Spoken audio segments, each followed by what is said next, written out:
ótica de Marcos ao escrever este evangelho foi que ele era filho na fé de Pedro, e ele se converteu através da pregação de Pedro. Pedro fala lá na carta dele, em 1 Pedro, falando: meu filho Marcos. E Marcos então escreve o evangelho baseado naquilo que ele ouviu de Pedro.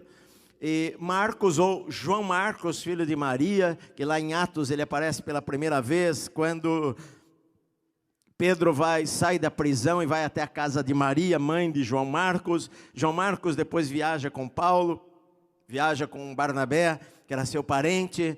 E depois Marcos está em Roma. Marcos está em Roma com Paulo, quando ele escreve as cartas da prisão, Efésios, Colossenses, Filipenses e Filemon. E depois ele está em Roma novamente, ele está com Pedro, quando Pedro escreve 1 Pedro. Marcos se torna muito útil para Paulo. Paulo fala para Timóteo, na sua última carta, em 2 Timóteo: todos me abandonaram, vem logo estar comigo, se possível traga Marcos, que ele é útil para o ministério. E Marcos deve ter escrito o seu evangelho por volta do ano 58, 59, depois de Cristo, quase 30 anos depois da morte de Jesus. E era necessário escrever a história de Jesus, porque muitos que conheceram a Jesus e viveram na época de Jesus estavam morrendo, e naquele tempo se passava de boca a boca, então era necessário ter um relato da história de Jesus. O primeiro a escrever foi Mateus, e depois Marcos escreve. Mais tarde Lucas escreve o seu livro, e depois de 30 anos depois, lá pelo ano 90, João escreve a história de Jesus segundo a sua ótica. Cada um deles escreve de uma maneira. Marcos escreve de Roma para os romanos. Então no livro de Marcos você não vê genealogia, porque para os romanos não interessava a genealogia.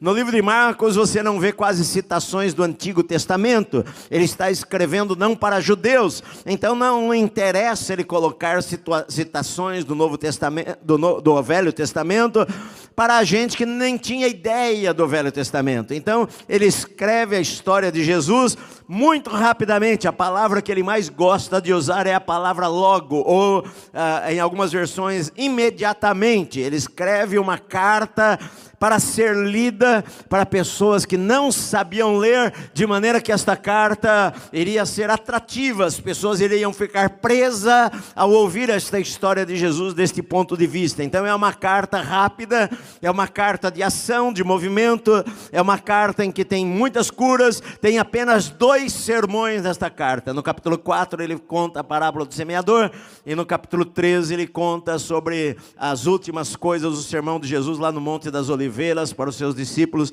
falando da segunda vinda. O restante é cura, o restante são ações que Jesus está fazendo.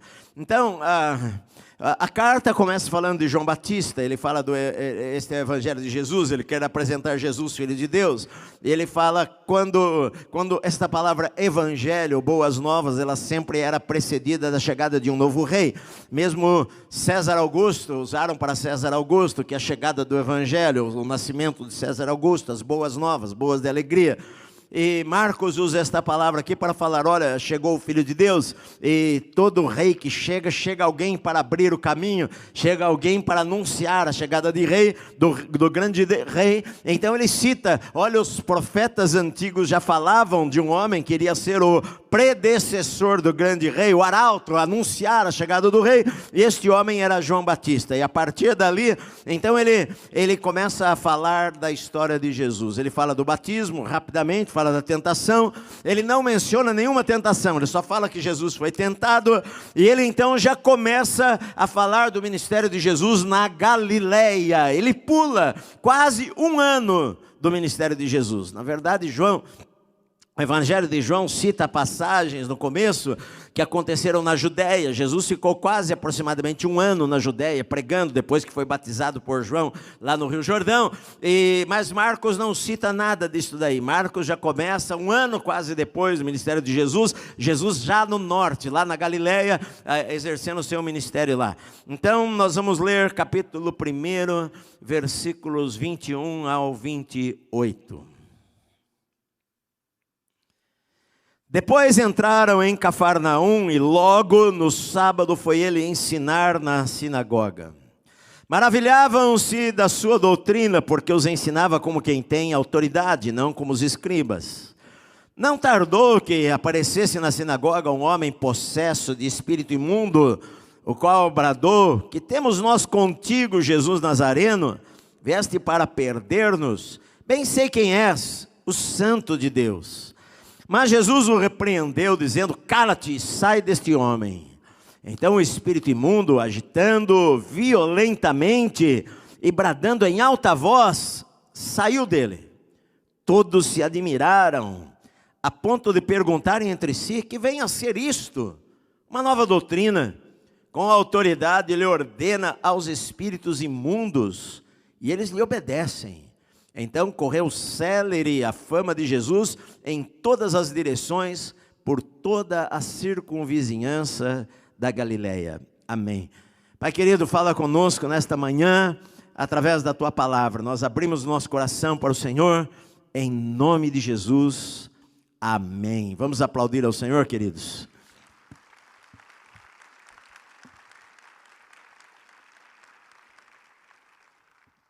Não há nenhum texto no Velho Testamento falando de expulsão de demônios.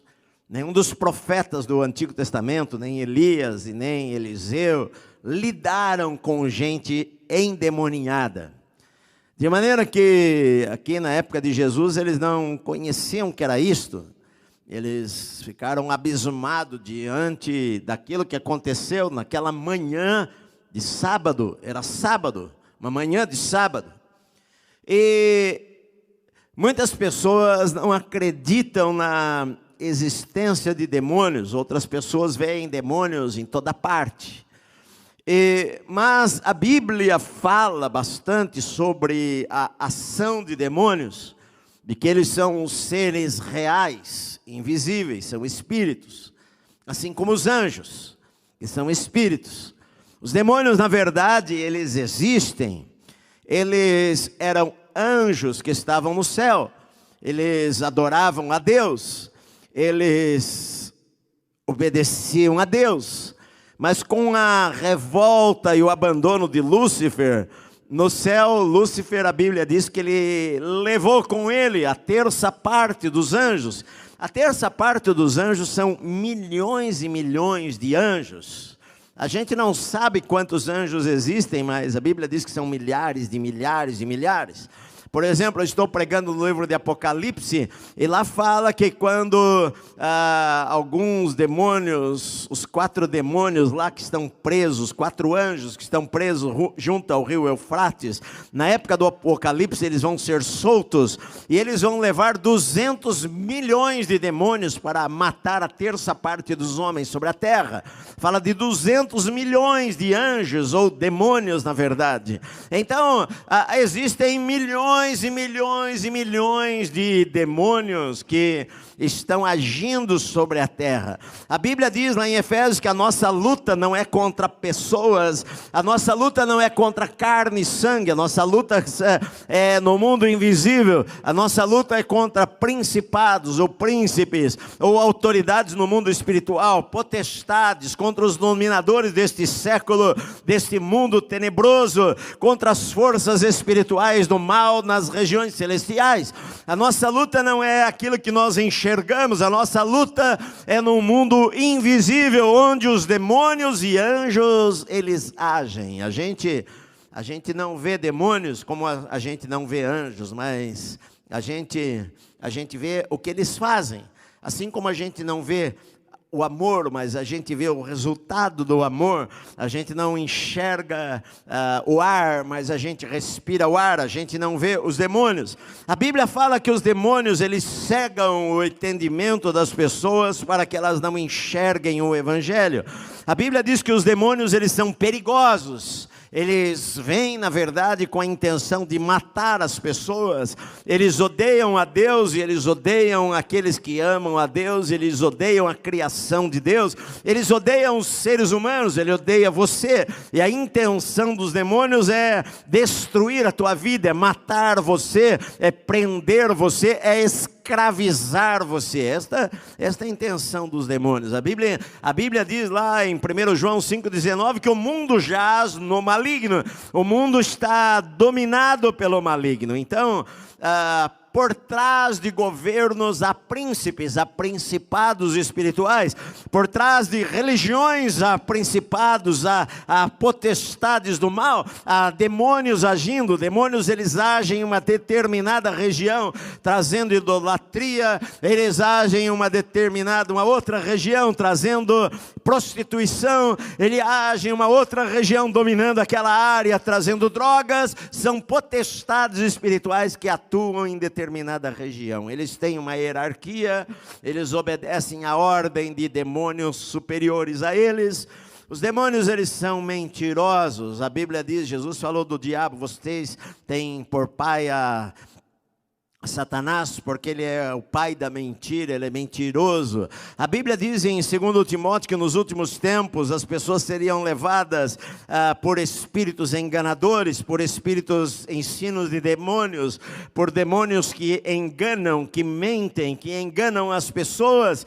E os demônios, eles se escondem atrás de imagens, eles se escondem atrás de religiões. Os demônios, eles se escondem atrás de parentes que nós achamos que são parentes, que morreram, mas eles imitam e eles enganam. Eles aparecem dizendo que é o pai, que é a mãe, que é o irmão, que é alguém que morreu há 1 ano, há 2 anos atrás. E assim a função deles é enganar as pessoas, porque é isso que eles querem, é enganar as pessoas.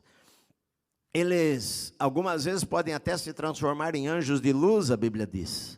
Eles podem parecer bons, eles podem dar visões. Alguém pode até mesmo ver na sua casa, às vezes de noite, ter uma visão de um anjo, e pode ser um demônio disfarçado. Ele imita, ele quer enganar as pessoas. Eles se manifestam principalmente quando as pessoas dão lugar. A Bíblia diz que não deis lugar ao diabo. Eles se manifestam às vezes através de várias coisas, abrem as portas para os demônios agirem. Por exemplo, a idolatria abre as portas para os demônios agirem, porque por trás de uma imagem, um demônio, ele quer receber adoração, ele quer que você se curve, se ajoelhe diante dele, e ele se esconde por trás de alguma coisa que você se ajoelha e você quer adorar aquilo. Os demônios, eles agem em lugares, por exemplo, onde há prostituição. Eles agem nas pessoas, eles agem naquele lugar para prender as pessoas. A Bíblia não dá nomes de demônios como eles falam, por exemplo, hoje. Os demônios, às vezes, se você perguntar para alguma pessoa endemoniada qual o seu nome, ele vai falar. Às vezes vai falar que é o Zé Pilintra, ou vai falar que é a Maria não sei das quantas, ou vai falar que é Pomba Gira, que age no meio da prostituição. Mas a Bíblia não dá nenhum destes nomes para demônios. A Bíblia simplesmente os chama de espíritos imundos, porque eles são espíritos sujos, imundos, e eles agem, amam o que é imundo, o que é imundícia. Eu me lembro, muitos anos atrás, quando eu era pastor em Joinville, em Santa Catarina, eu contei para vocês isso. Eu estava no escritório da igreja e eu vi um barulho. A igreja ficava no andar de cima, os escritórios eram no andar de baixo. E você chegava na igreja, subia uma escadaria para ir no templo principal, e eu estava no escritório, alguém veio me chamar: pastor, por favor, vem aqui rapidamente. E eu subi lá no salão, e a minha esposa Célia estava comigo, e a igreja lá era uma igreja grande, mas cabia umas 1000 pessoas, mas eram de bancos, e eu de lá do fundo olhei, lá na frente uma mulher, que eu via loira, com uma mão só no banco, tinha umas 10, 12 pessoas, cabia em cada banco, ela com uma mão, ela levantava assim, tinha uns 10 irmãozinhos sentados em cima do banco, com as pernas balançando. E eu fui lá, e lá na frente expulsei o demônio dela, e depois eu e a minha esposa fomos visitar esta pessoa. Ela voltou à igreja várias vezes, e várias vezes eu expulsei o demônio dela lá no escritório, e ela às vezes arrancava a aliança e jogava a aliança na parede. E aí eu e minha esposa, nós resolvemos visitar a casa dela, e nós fomos na casa dela. Era um barraco, na verdade, muito simples. E quando nós chegamos lá, eu comecei a olhar as coisas, ela e o marido dela apenas, e havia pilhas de revistas pornográficas, havia na parede fotografia de mulheres sem roupa, havia revistas assim por todo lado de mulheres, estas coisas todas, e eu falei com a minha esposa, você vê, isto é uma abertura de uma porta para a ação dos demônios, porque eles são espíritos imundos, eles agem através da religião para receber adoração, mas eles agem nos lugares de prostituição, de impureza, de imoralidade, e ali eles possuem a pessoa. Os demônios, eles querem um corpo para entrar, eles se submetem a entrar até em porcos, como aparece na Bíblia. Eles querem um corpo, eles para se revelarem neste mundo de uma maneira que você possa vê-los fazendo alguma coisa. Eles querem possuir uma pessoa, eles querem entrar no corpo de uma pessoa, de maneira que ele domina a mente de uma pessoa, ele domina a fala de uma pessoa, ele domina os olhos de uma pessoa, ele domina a alma, a mente, e ele domina o corpo desta pessoa aí também. De maneira que esta pessoa endemoniada, ela às vezes se contorce de maneira que você não conseguiria fazer aquilo lá. Eu já vi demônios, pessoas ficarem endemoniadas e o pé dela, em vez de estar nessa posição de reta, se voltar totalmente para trás, coisa que você não consegue fazer, e o pé virar, e esta parte da frente, as duas partes ficarem viradas para trás, e você, como que uma pessoa conseguiu fazer isto? Mas o demônio, tomando o corpo de uma pessoa, ele deforma, ele cria a sua imagem, que é um ser deformado, é um ser triste, é um ser amargurado, é um ser deprimido, é um ser imoral, sujo, imundo, e ele quer trazer isto para o corpo daquela pessoa que foi criada à imagem e à semelhança de Deus. Hoje nós sabemos muitas coisas sobre demônios, mas naquela época eles não sabiam sobre isso daí. Não há no Velho Testamento Moisés expulsando demônios, ou Isaías expulsando demônios, ou Jeremias expulsando demônios, ou Davi tratando com demônios. Não havia isso daí. Os judeus não conheciam sobre isso daí. De repente aparece Jesus e Marcos, a primeira coisa, aqui começa a história de Jesus, o ministério prático de Jesus para Marcos, e foi aquilo que ele escolheu, que Pedro contou para ele, da primeira coisa que acontece. E já haviam passado quase um ano do ministério de Jesus na Judéia, e agora Jesus está na Galileia, e ele entra na cidade de Cafarnaum, que era a cidade que ele foi morar depois de ser expulso de Nazaré. E ele vai morar em Cafarnaum, e ele vai para a sinagoga. É um dia de sábado de manhã. Sábado de manhã. E Lucas fala que Jesus tinha o hábito de ir para a sinagoga. Jesus ia para a igreja. Jesus não ficava em casa no sábado de manhã. Sábado, o Shabá, para eles era um dia de estar na sinagoga, de estar lá adorando a Deus. Uma sinagoga, 10 homens formavam uma sinagoga. Era necessário ter 10 homens adultos para se abrir uma sinagoga. A sinagoga surgiu por causa da distância do templo. Quando o templo foi destruído lá na Babilônia, em 586, e eles começaram a precisar se reunir em casas. Ali, digamos, surgiram as células, e dali surgiram as sinagogas, pequenos lugares onde eles iriam estudar a Bíblia, onde eles iriam criar os seus filhos. Era um lugar para discutirem assuntos da comunidade judaica. Então, se houvessem 10 judeus, se formava uma sinagoga, um lugar de estudo das Escrituras. A cidade de Cafarnaum, nesta época, era a maior cidade ali à beira do mar da Galileia, no norte lá de Israel, bem lá no norte de Israel. E a cidade havia nesta época aproximadamente 10 mil habitantes na cidade de Cafarnaum, de maneira que era uma cidade imensa naquela época. Por exemplo, a cidade de Belém, onde Jesus nasceu, acredita-se que havia 200, 300 habitantes. A cidade de Cafarnaum havia 10 mil habitantes, era uma rota comercial muito importante. Ali era uma cidade tão importante que havia lá uma coletoria de impostos, que Mateus, Levi, era o coletor de impostos ali na cidade de Cafarnaum. E Jesus, ele foi morar em Cafarnaum, ele deveria estar morando aqui na casa de Pedro, ou pelo menos ele ia muito na casa de Pedro. Pedro e André, o seu irmão, eles eram de Betsaida, a Bíblia diz que ficava mais ao norte, mas talvez por causa da pesca e por ser uma cidade maior, eles se mudaram para Cafarnaum, e os seus amigos João e Tiago, eles formaram uma sociedade de pescadores e se tornaram pescadores bem-sucedidos ali naquela região.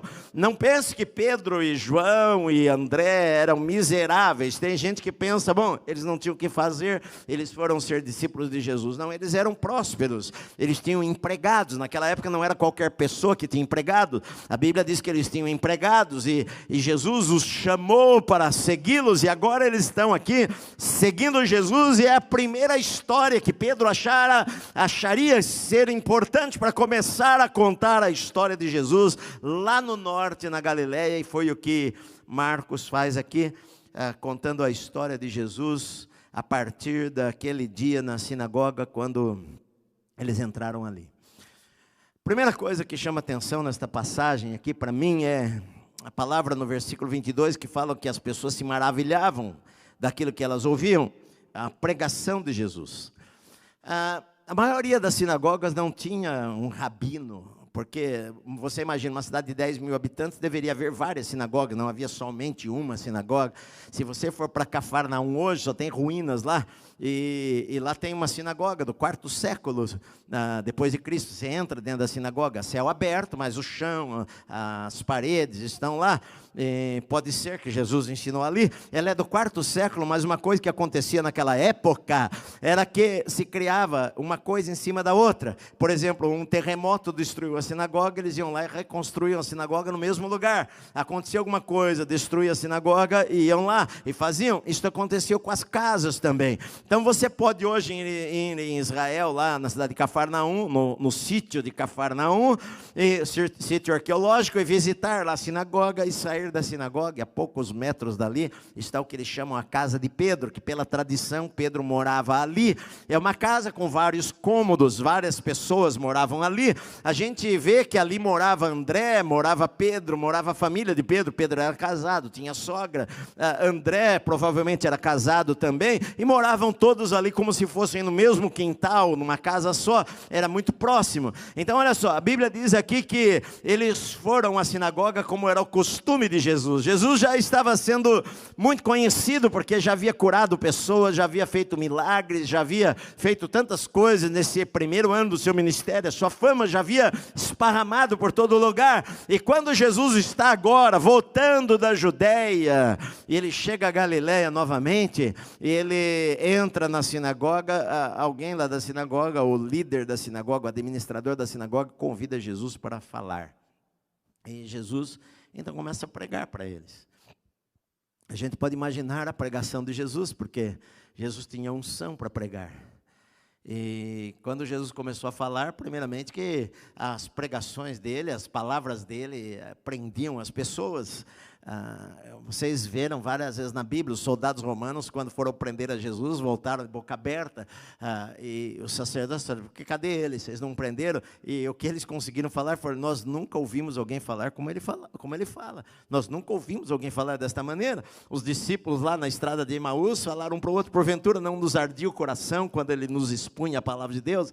Então você imagina Jesus pregando o conhecimento bíblico que ele tinha do Antigo Testamento, a unção que ele tinha, que vinha através adoração, e Jesus começou a falar, a pregar naquela manhã de sábado, e as pessoas ficaram, as duas palavras que usam aqui, ficaram admiradas, maravilhadas com a sua doutrina. Olha, maravilhavam-se, a Bíblia diz, com aquilo que ele falava, porque ele não falava como os outros mestres, ele era diferente, ele falava com uma unção diferente, com uma autoridade diferente. A palavra-chave aqui é autoridade, a autoridade que Jesus tinha para falar, eles não viam nos rabinos. Ele não ensinava igual os escribas ensinavam. Todos os rabinos ensinavam o seguinte, olha, essa passagem aqui, o rabino Hillel, ele ensina desta maneira, o rabino fulano, ele ensina desta maneira, o rabino fulano ensina desta maneira. Aí de repente aparece Jesus lá e não cita ninguém, ele não cita rabino nenhum, ele fala o seguinte, olha, os antigos falaram tal coisas para vocês, mas eu porém digo para vocês, é isto que Deus diz. Esta é a interpretação desse texto. E Jesus falava de uma maneira clara, ele falava a revelação da palavra, ele trazia para eles uma revelação que eles nunca tinham visto. Puxa, eu li esse texto tantas vezes e nunca pensei desta maneira. E Jesus começou a pregar, e palavra saindo da sua boca, com certeza. Pessoas choravam ao ouvir aquela palavra, o coração delas estava ardendo, e elas ficaram maravilhadas, porque elas nunca haviam ouvido alguém pregar desta maneira aí, como Jesus estava falando. Prendeu a atenção deles. A Bíblia diz que não demorou para surgir alguém que estava ali, possesso de um espírito imundo, o qual gritou. Ele deu um grito, falando: que temos nós contigo, Jesus Nazareno, vieste para perder-nos? Bem sei quem és, o santo de Deus. Mas Jesus repreendeu, dizendo: cala-te, sai deste homem. Olha, a palavra que eles usam aqui é a palavra grega, eles usam uma palavra grega aqui para falar esta palavra que é usada aqui é uma palavra de um grito com intensa emoção. Este demônio, na verdade, pelo que a gente vê, não havia só um demônio no corpo daquele homem, às vezes entram mais demônios. A Bíblia fala que Jesus expulsou de Maria Madalena 7 demônios, havia mais do que um, porque ele usa o termo no plural.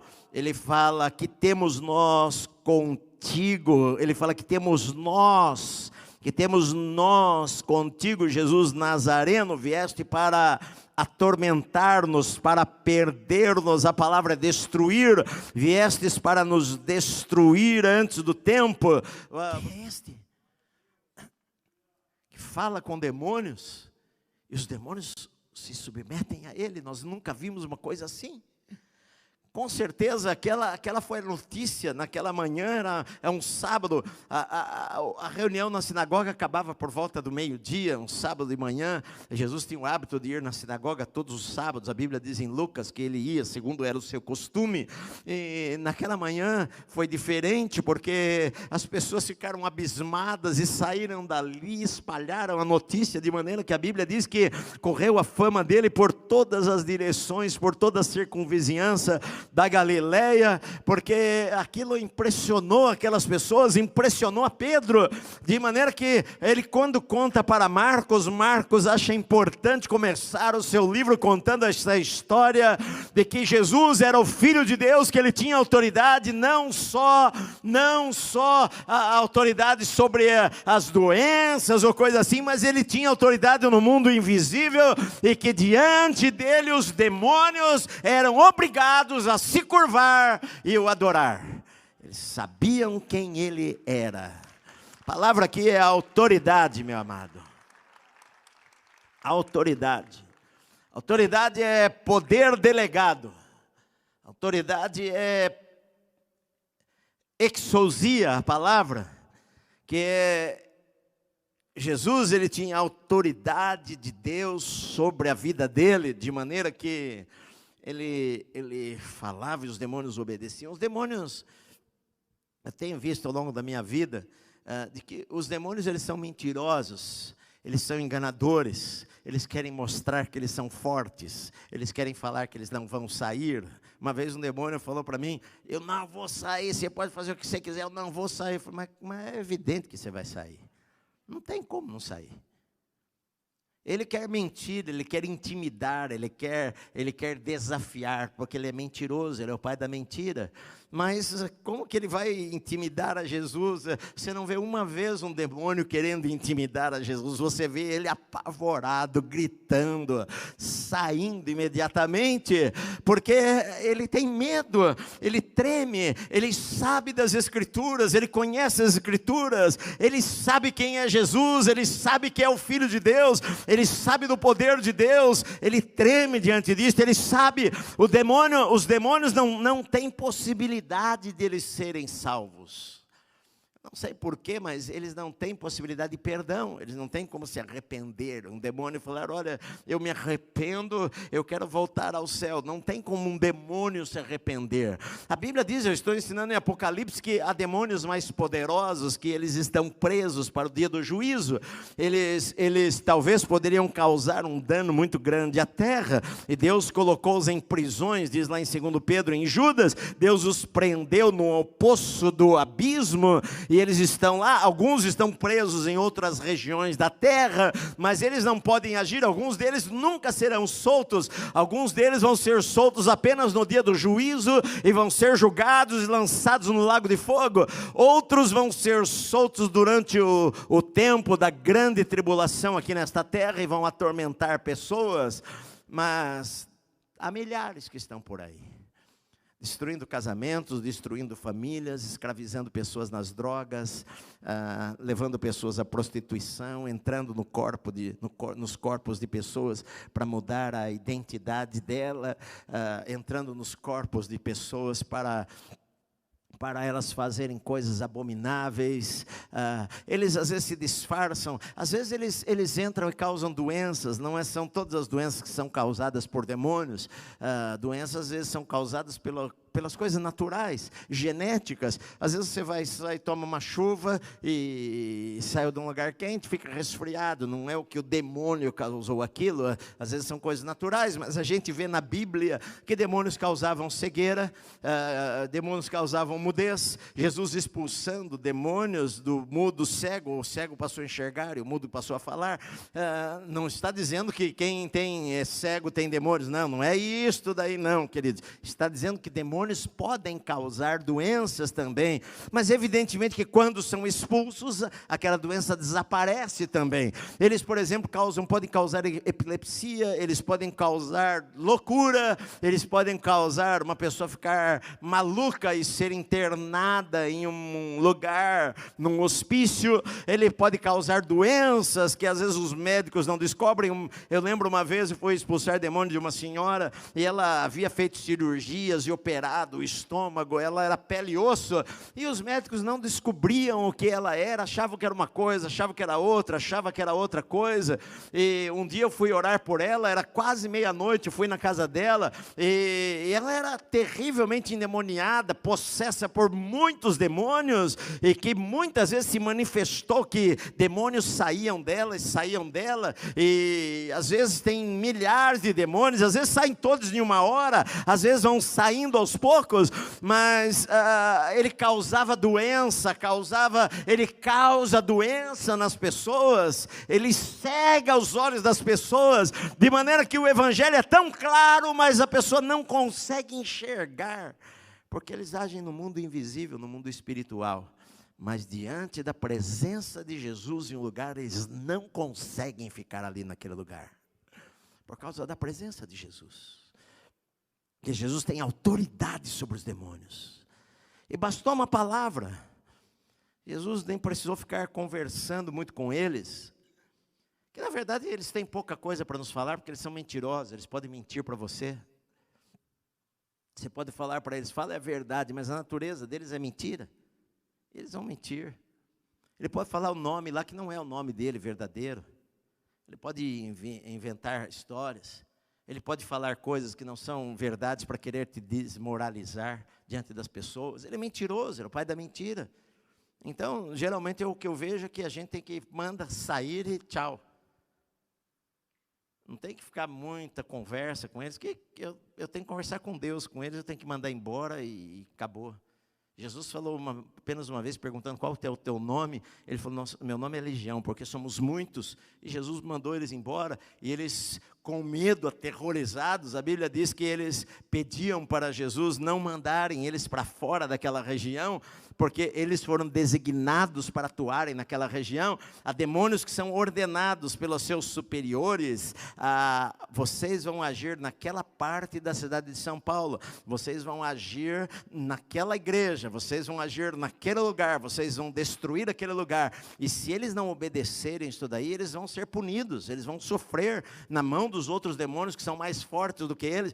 No império das trevas, querido, a hierarquia não é exercida pelo amor, a hierarquia é exercida pela raiva, pelo ódio e pela força. Não é que ele obedece porque ele ama o seu superior, ele obedece porque senão ele vai ser massacrado, vai ser punido pelos seus superiores. Então eles rogaram ao Senhor, não nos mande para fora desta região.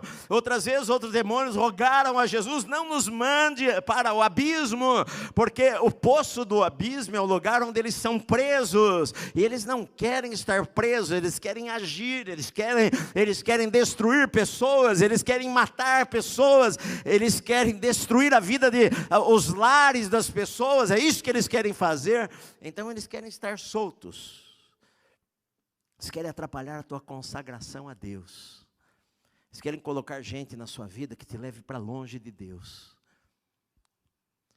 E às vezes eles se transformam em anjo de luz.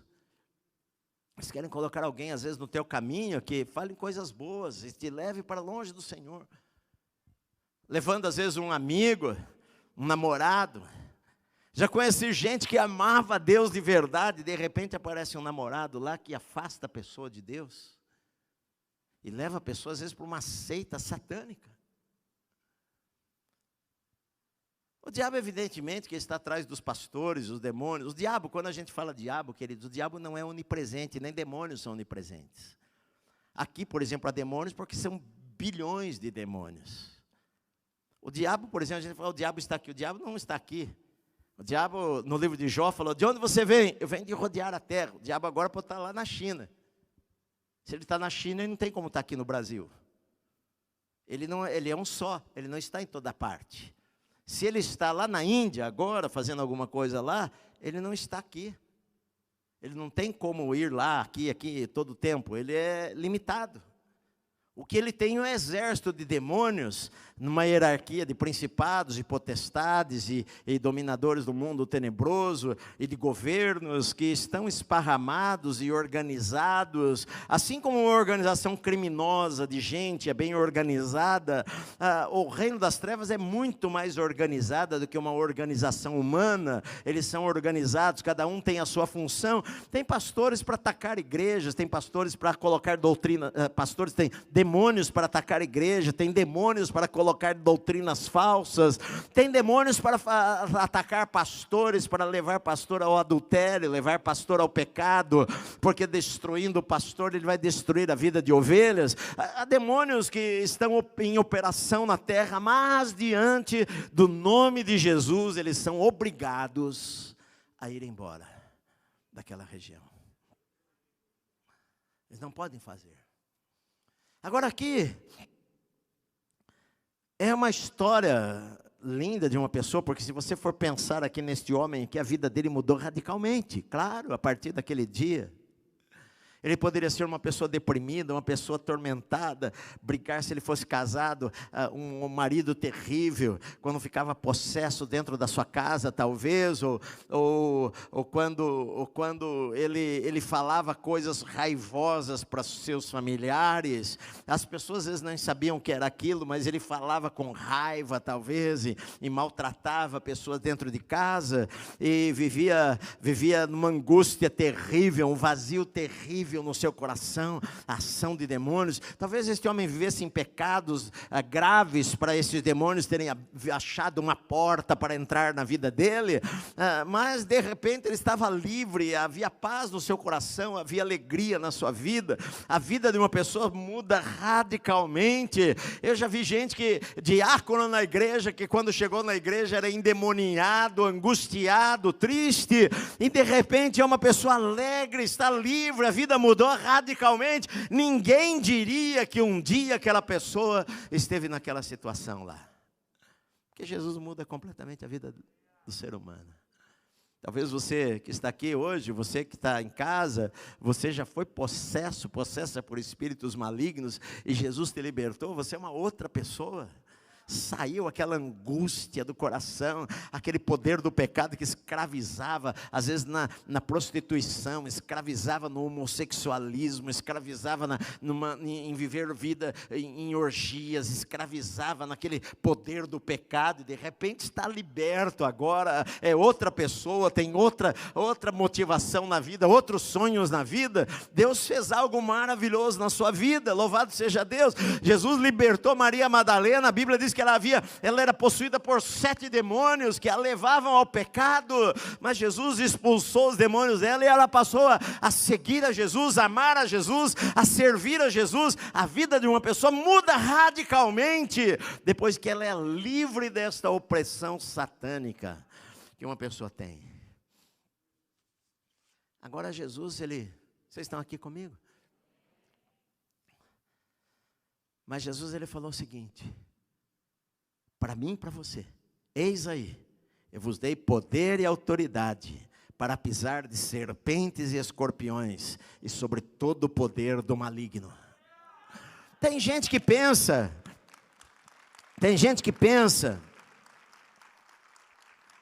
eu vi um pregador famoso de uma igreja tradicional falar o seguinte: olha, hoje em dia a gente não tem mais poder para expulsar demônios, porque Jesus deu este poder aos seus discípulos lá na Bíblia, mas nada indica isso, até porque em Marcos, no capítulo 16, Jesus ele vai falar para os seus discípulos que aquele que crê em meu nome expulsarão demônios, em meu nome falarão novas línguas, em meu nome colocarão as mãos sobre os enfermos e os curarão. Jesus vai falar isso daí. Ele falou para os seus discípulos: eis aí vos dei autoridade, a palavra é exousia, para pisar de serpentes e escorpiões sobre todo o poder do inimigo, e nada absolutamente vos causará dano algum. Quando Jesus ressuscitou, ele falou o seguinte: diga toda a autoridade, exousia, toda a autoridade me foi dada no céu e na terra, portanto, ide. Ele nos mandou ir, mas antes de ele nos mandar ir, ele nos revestiu de exousia, de autoridade, para nós irmos e pisarmos serpentes e escorpiões, que não é cobra, não mandou você sair pela rua pisando cobra, é uma linguagem para referir ao diabo e aos seus demônios. Ele nos deu autoridade para fazermos isto. Queridos, autoridade delegada é diferente de poder, de força. Tem gente que pensa que autoridade é poder. Pastor, eu não estou sentindo esse poder. Não é a mesma coisa. Autoridade é aquilo que um policial, por exemplo, tem. Não é? Você vê na estrada, vem um caminhão descendo a estrada a muita velocidade. O guarda de rodoviário sai ali na beira da cabine dele e vai até o meio da estrada. O guarda pesa 50 quilos, magrinho. Vai até o meio da estrada, estende a mão, o caminhãozão, a jamanta encosta e desce da jamanta um caminhoneiro de 2 metros de altura e 130 quilos.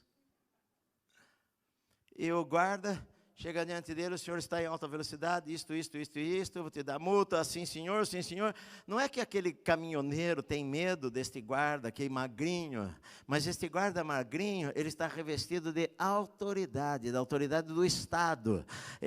Se o caminhoneiro agredi-lo, ele sabe que ele vai fugir com o caminhão e vai ser tocado, e a polícia lá da frente vai cercar e vai prendê-lo e jogá-lo numa jaula. Então a melhor coisa que o caminhoneiro tem a fazer não é ir lá e dar um soco no guarda magrinho, porque ele vai arrumar um problema muito maior para si, porque aquele magrinho, não é que ele é forte, não é que ele luta artes marciais, mas ele está revestido, ele tem um distintivo de autoridade, que por trás dele está um governo, está a força da polícia, que vai prender aquele guarda e vai lançá-lo no cárcere.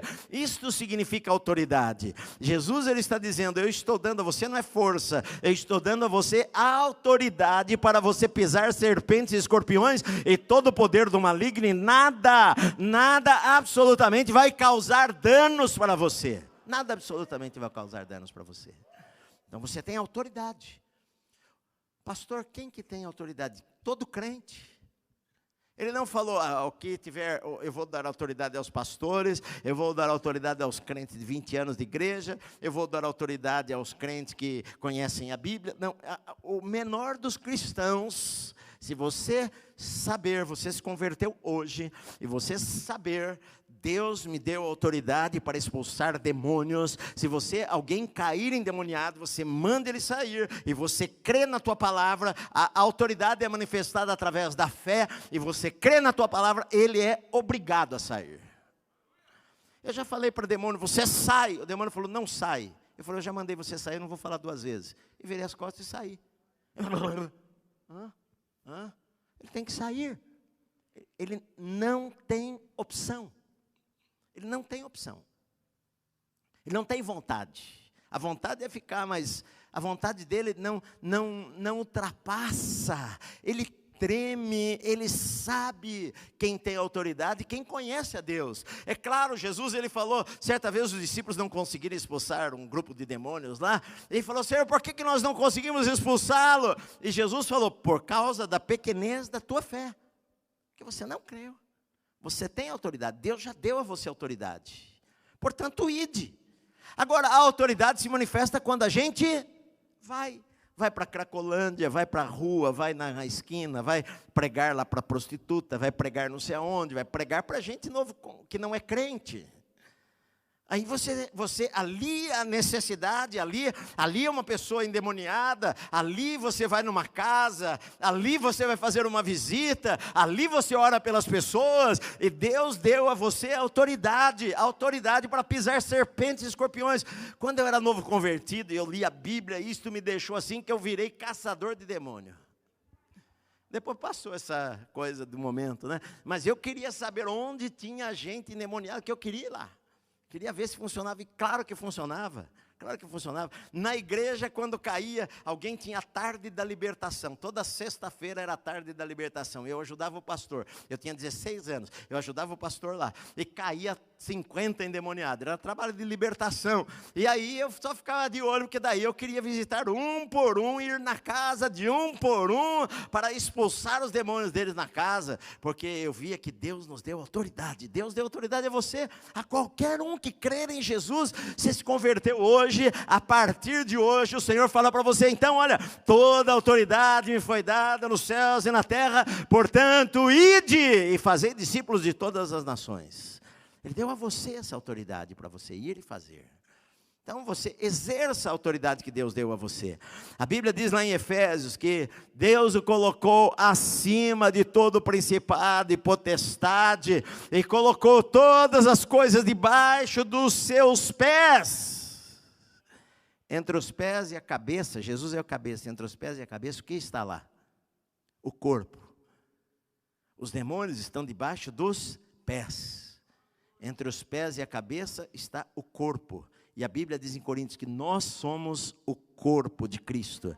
A autoridade que estava em Jesus está sobre a igreja hoje para fazer a obra de Deus, para pregar o evangelho, para curar os doentes, para expulsar os demônios, para exercer a autoridade nesta terra, para ligar e desligar, para concordar ou discordar. Jesus deu à sua igreja. Na verdade, Jesus, ele não está aqui fisicamente, ele está sentado à direita de Deus lá no céu. O que está fisicamente aqui é o seu corpo, é a sua igreja. As minhas mãos são as mãos de Jesus, a minha voz é a voz de Jesus nesta terra. A igreja, o corpo de Cristo é Jesus, é a manifestação da presença de Deus nesta terra, meu amado. E Jesus deu autoridade para a gente entrar nas casas das pessoas e libertar aquela família, entrar nas casas das pessoas e libertar aquela casa lá. Você, querido, deve fazer a obra de Deus nesta terra. Aqui a gente vem aqui para estudar a Bíblia, aprender a Bíblia. Se cair alguém endemoniado, o irmão vai lá, expulsa o demônio. Mas a gente está aqui para aprender, para irmos lá fora e fazermos a obra de Deus. Lembro uma vez uma mulher começou a vir na nossa igreja. Eu orei por ela num dia na semana. E eu notei aqui, ela está aqui no seu ombro, aqui tem uma cruz. Não uma tatuagem, mas fora assim como se fosse feita a fogo, a pele levantada. E aí eu comecei a conversar com ela, eu vi que ela era mãe de santo. E aí eu já quis fazer uma visita na casa dela, e falei para ela, olha, eu gostaria de visitar você. E fomos lá, eu e minha esposa, fomos na casa desta pessoa, e nós oramos por ela, e ela falou que ela tinha pacto com o diabo, feito há muito tempo, etc, etc, etc, e nós oramos por ela, ela ficou livre, e eu falei para ela, olha, agora você precisa limpar a tua casa, tirar essas coisas, e nós levamos uns 2, 3 sacos, enchi no meu carro, de roupas, de imagens de diabo, e de coisas assim imundas, e nós levamos no fundo da igreja, tacamos fogo lá, fiz uma fogueira lá, queimei todas aquelas coisas lá consagradas a Satanás. A igreja, queridos, é Jesus nesta terra para libertar o cativo. Ele nos deu poder, eis aí eu vos dei poder, autoridade, para você fazer a obra, meu amado. Não é para você apenas ficar assistindo cultos. Há tanta gente numa cidade grande como São Paulo precisando de Deus, há tanta gente oprimida por espíritos malignos, que você é o agente de Deus nesta terra para ir lá e libertar estas pessoas em nome do Senhor Jesus. Jesus falou, em meu nome, você vai fazer estas coisas aí. Em nome do Senhor Jesus você vai fazer estas coisas aí. Não pense que você não pode.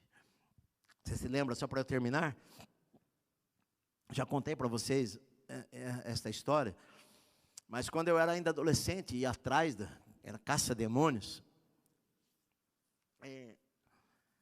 E vocês se lembram que eu falei que eu estava na casa de um amigo meu, e tinha uma visita lá, e a mãe dele falou, Edson, eu queria que você orasse, né, por ela está assim muito doente. E eu falei, não, tá bom, às vezes ela fica possessa. Eu falei, tá bom, vou orar, mas eu não sabia da autoridade que nós tínhamos.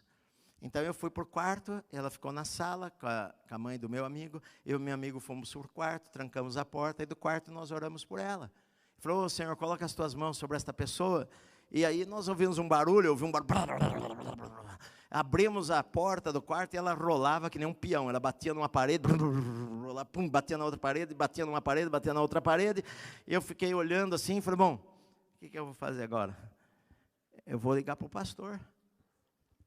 Aí eu mandei ela, porque eu falei, ela vai se arrebentar, que batia numa parede, batia na outra. Eu falei, espírito maligno, fica quieto aí.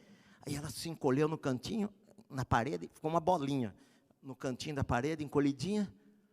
E naquela época a gente não tinha celular, nada disso daí. Aí fomos até a esquina no orelhão, pus a fichinha lá, liguei, pastor. Ô, Edson, tudo bom? Tudo bem.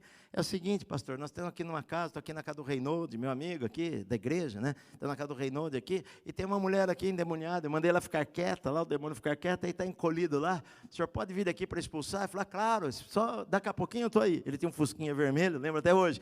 E passou uns 20 minutos, estava lá o pastor com a esposa dele, chegou lá, sai o demônio saiu, está tudo certo, deu uma água para a mulher, ficou ali, e ela começou a frequentar a igreja, não sei mais da vida dela, muitos anos se passaram, mas eu achava o seguinte, isto é uma coisa que o pastor deve fazer, o pastor tem mais poder do que eu, o pastor pode expulsar, mas Jesus nunca falou isso daí, ele deu à igreja, você é da igreja, você não precisa chamar o pastor, não precisa chamar o pastor, você pode fazer isto, Deus deu autoridade para você fazer isto. Eu falei para você que eu expulsei demônio uma vez no telefone, a pessoa me ligou, atendi o telefone quase meia-noite, e um demônio falou lá do outro lado, gritando no telefone, eu vou matar ela, tá falando um monte de coisa. Eu falei, saia da vida dela. Eu só ouvi o barulho do telefone cair no chão. Aí passaram alguns minutos, a pessoa, ai pastor, começou a chorar no telefone, porque o demônio estava na vida dela a quilômetros de distância. Porque Deus envia os anjos dele, meu amado, onde você está, e Ele envia para longe. Ele deu autoridade a você, Ele deu autoridade a mim, para nós pisarmos as obras do diabo.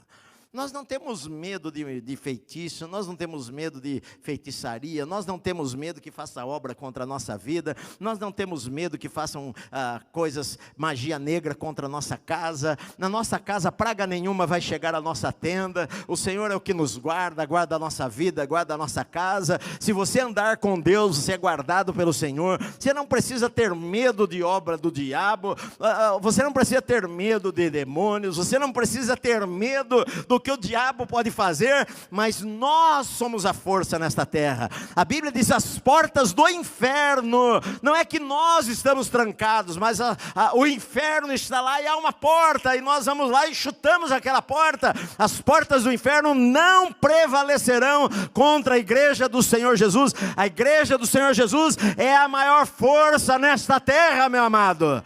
A Bíblia diz que Jesus veio para destruir as obras de Satanás, e hoje Ele faz através da sua igreja, hoje Ele faz através da minha vida e da sua vida também.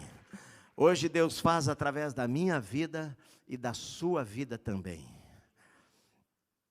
Jesus não está andando aqui, Ele está aqui em espírito, que Ele é Deus, Ele está em todo lugar, mas Ele está aqui através da igreja. Jesus está na empresa através da tua vida. Lá na tua empresa talvez esteja alguém sofrendo, deprimido, às vezes está endemoniado. Não é que toda depressão é demônio, não, entenda, mas às vezes está endemoniado, e você precisa orar por esta pessoa. Se qualquer hora você orar por alguém em qualquer lugar e se manifestar demônios, simplesmente expulse, saia em nome de Jesus, em nome de Jesus. Você é crente, Ele sabe quem você é. Os demônios lá que possuíram os filhos do sacerdote lá, Cefas, quando os sacerdotes nem eram crentes, lá falaram: esconjuro-vos, sai em nome de Jesus, aquele a quem Paulo prega. O demônio falou para ele: nós sabemos quem é Jesus, sabemos quem é Paulo, e vocês, quem são? Nem conheço vocês. E avançou sobre eles, eles fugiram quase sem roupa. Mas não tem poder sobre um crente. A Bíblia diz que maior é aquele que está em nós do que aquele que está lá fora. Não se impressione com eles falarem: estou vendo um brilho em você. Querido, não se impressione, não se acha que... Não, o brilho já está em nós. Jesus é o brilho na nossa vida. Não se impressione com o que demônio ele fala bobagem. A moça endemoniada falava: esses daí, esses são servos do Deus vivo. E Paulo mandou: cala a boca. Nós não precisamos elogio de Satanás, nós não precisamos que Satanás fale que a gente é poderoso.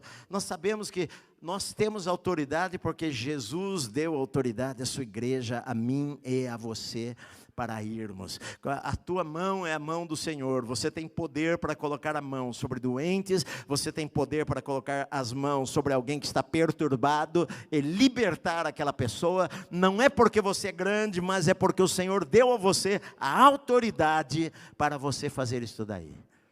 Então você vai e faça. Saia da igreja e faça. Vá para a rua e faça. Vá na tua família e faça. Chega na casa e faça. Há tantas coisas. Há demônios que eles estão em casas de pessoas. No Velho Testamento não eram demônios que era chamado, mas a lepra estava na casa de alguém. Há demônios que entram na casa de uma pessoa e ficam lá e atormentam. E o pai se torna alcoólatra, o filho se torna alcoólatra, o neto se torna alcoólatra, o pai se mata, o filho se mata, a prima se mata. Ele entra na casa de uma pessoa, vá lá e liberte aquela casa. Ore naquela casa. Expulsa a ação do diabo daquela casa. Você é o missionário de Deus nesta terra. O apóstolo, o enviado. Apóstolo significa enviado. Você é enviado do Senhor nesta terra, meu amado. Vá lá e faça o que Deus quer que você faça. Sem ter medo, sem ter timidez, sem ter vergonha, sem achar: mas eu não sei, eu pequei o mês passado. Todos pecaram. Nós não temos autoridade porque nós deixamos de pecar em si, mas é claro que nós vivemos uma vida santa, mas nós não temos autoridade por causa disso. Nós temos autoridade porque Jesus delegou a autoridade para nós e pronto. Ele falou: vocês têm autoridade, pronto, nós temos autoridade. Se você crê nisto, você exerce a autoridade que Deus deu a você. Amém?